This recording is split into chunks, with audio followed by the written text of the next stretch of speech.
Hello. Mockingbird Hill Recovery Center treats men 18 years and older for substance use disorders. We accept most Medicaid and conventional insurance. Launched in March 2021, it is a joint effort between Aspire Indiana Health and Progress House, who together have over a century of experience treating the most complex needs of Hoosiers. The history of the site, going back to the 1950s, it was an early outdoor concert venue featuring such artists as Johnny Cash and Dolly Parton. In 2020, Aspire Indiana Health purchased the property and spent a year refurbishing it so that it met state and federal guidelines for addiction treatment. Hi, I'm Diana Williams. I'm the Senior Director for Addiction Services here at Aspire Indiana.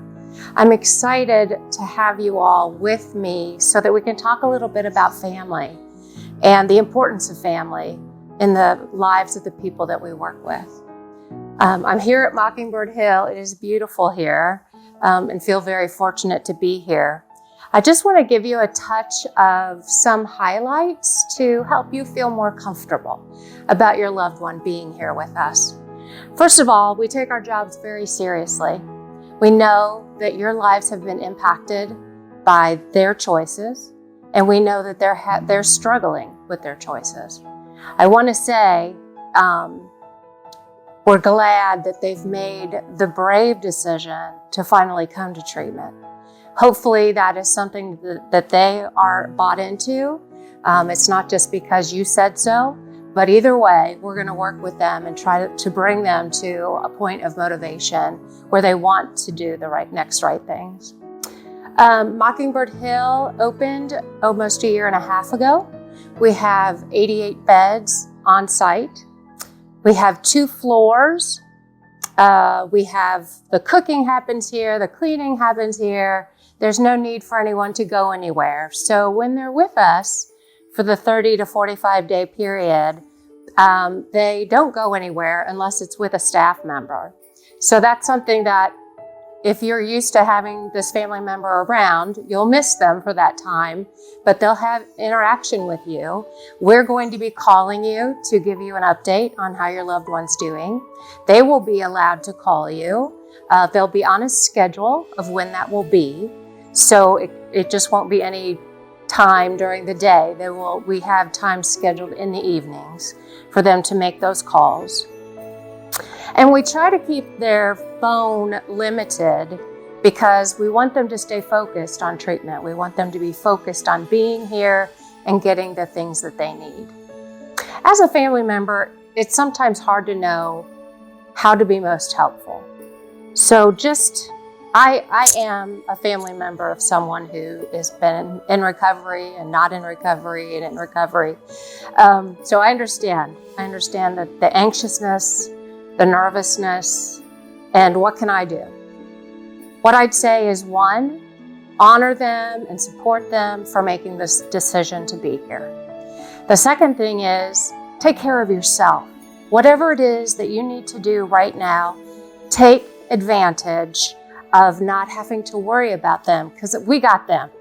They're fine, they're safe, and they're with us. So you take care of yourself. If you've not heard of Al-Anon before, please check it out. Google it, see if there's an Al-Anon meeting near you. If you're interested in meetings, they have them virtually and in person, but it can be a help to you. And you taking care of yourself will help your loved one. One of the hardest things I think for families, and it was for my family too, was not to pull the loved one into what was happening at home. And what I mean by that, if there's some drama happening at the house, that's probably not something that the loved one at treatment needs to be involved in because there really isn't anything they can do about it. And it makes them frustrated, and many times it triggers them to leave. And the best thing we can do for the person that's with us at Mockingbird Hill is keep them in treatment. You'll get a call, I guarantee you, at some point from your loved one saying, I don't need to be here anymore, I need to come home. And it's usually within the first 7 days that you're getting that phone call. So let me just say, if you can encourage them at that point to stay, to do what they need to do in treatment, and that you all are going to be there when they come out, that can be very helpful. It can let them know they need to relax, they need to get their act together, and you love them, and you'll be there when it's time for them to come home. I want to thank you all for being a part of your loved one's recovery. Thank you for being engaged with us at Mockingbird Hill so that we can help your loved one the best that we can. And please stay in touch with us so that we can help you prepare for his return home to you so that you can be a part of that recovery moving forward. Thank you.